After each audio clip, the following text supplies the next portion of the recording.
Hey guys, what's up? It's James Stewart. We're in 2020, and I wanted to just sit here and watch A1 with you. I had a chance to watch the race. We got the winner with Justin Barcia. A lot of crazy things that happened, and hopefully I can give you guys some insight of what I see and what happened. So let's watch it. Yeah, A1 is a big race. We always, from the off season, a lot of guys come in. You know, you have the guys who's planning on trying to win. You got the guys who's planning on getting top 3, top 5, and then you got my man right here, Chad Reed, who's starting A1 for, I don't, 20th time, who knows, but his 250th race.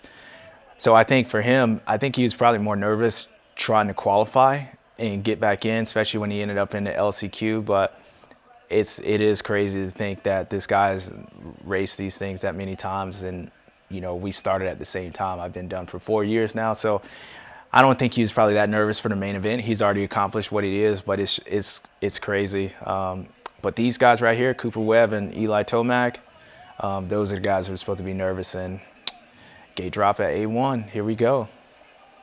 And you got Vince Freeze getting the whole shot with Justin Hill, I believe, and then Justin Barcia in second. Adam actually got a really good start. I would be worried about Adam Cianciarulo if I was those other guys.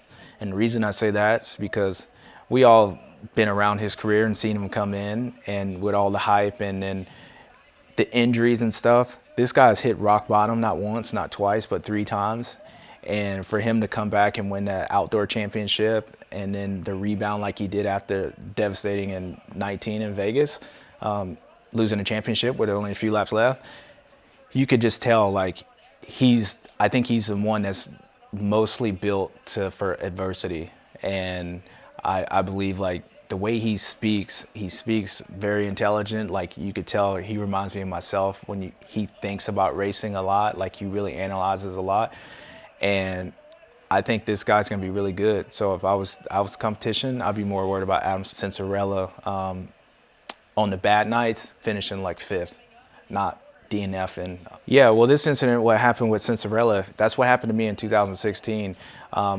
What happens, everybody gets bound up, and as a racer, you're more focusing on, like, Adam was more focused on trying to square Justin up because Justin was on the inside, so he cut down, forgetting that there's, you know, 19 other riders coming behind him, and he ended up just getting clipped. So it wasn't intentional, especially those kind, because you can obviously get hurt. Even with my incident in 16 with Dungey, it wasn't intentional, but unfortunately I got the bad end of it. But Adam's a big kid, and I mean, he's good. But for sure, in the beginning part of the race, like, as a racer, especially at A1, man, like, you're trying to move forward, you're trying to pass these guys, and you get focused on who you're focused on right now. And that was with Adam, it was Justin Brayton. So he got through it. I think there's a lot of mistakes that was made from a lot of these guys, but in the beginning part of the race, you're just trying to focus on pass as many people, and you're also watching, I'm sure Adam was out of his side watching Justin kind of pull away. So getting a little nervous, but he ended up getting a pass, and it wasn't too bad.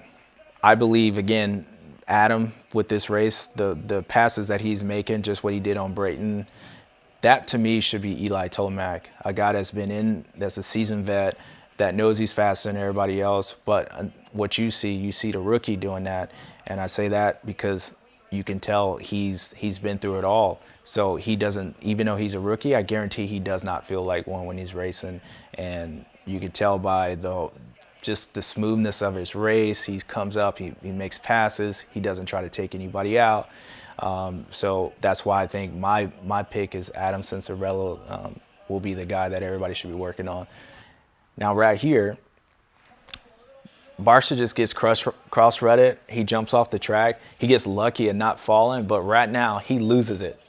He's hyped up. He's going to try to go in and T-bone Adam, and you could tell he stops. He thinks different. 2 years ago, 3 years ago, Barcia would have killed this dude, but he stops. I don't know what he was thinking. That was going to be bad for everybody involved. Luckily, he was thinking in a sense, but to come on the track and go straight across, really, I don't know what mindset he had besides he wants to win, and Anaheim won that bad, but he stopped at the last minute, and I guarantee I appreciate it, Adam appreciates it, and he will appreciate it that he stopped. But there was only a few guys when I used to race, and I'm sure all these guys know, you got the couple guys out there that you just know that will take you out in a heartbeat, and they will not care. Again, they won't send you a happy I'm sorry card. Like, they'll take you out.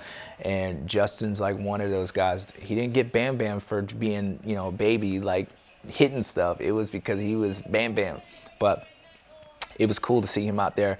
And I believe a lot of that comes to, he was confident in his program, his motorcycle, that he probably could come back and catch Adam. I would say I would have tried before the second whoop section. They had like three little rollers and a single table single. I would have for sure quadded that thing, but that would have been probably the only difference besides his 3-3 combination right here that I would have done differently. But I would have been focused on starts this night. Now, what happened with Adam right here, this ain't a rookie. This ain't rookie mistakes. This is as simple as he got in, and as you could tell, if you slow it down, he comes in and he loses tractions right before he hits the 3. And you can look at the dirt and you can tell normally Anaheim is a little bit more greasier, slipperier.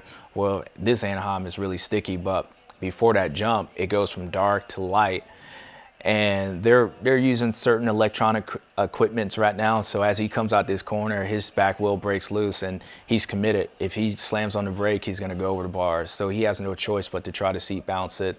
And unfortunately for him, he ends up casing it off the frame, which literally stops his body.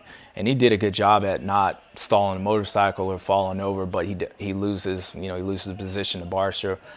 But that was nothing. That was just a mistake that we all make. But I could feel what's happening right here with Ken Roczen is like the worst as a racer.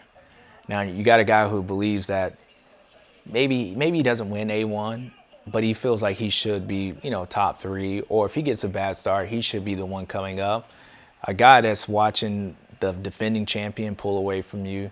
Now you got Blake Baggett just passing you, and you got other guys coming. So he's obviously struggling mentally, probably with some arm pump or other things. I know he said he had some bike setups, but mentally as a racer, it is one of the worst things and the worst feelings that you can go through, because you feel like you're just stuck. There's nothing you can do, and it's almost hard to kind of turn that around.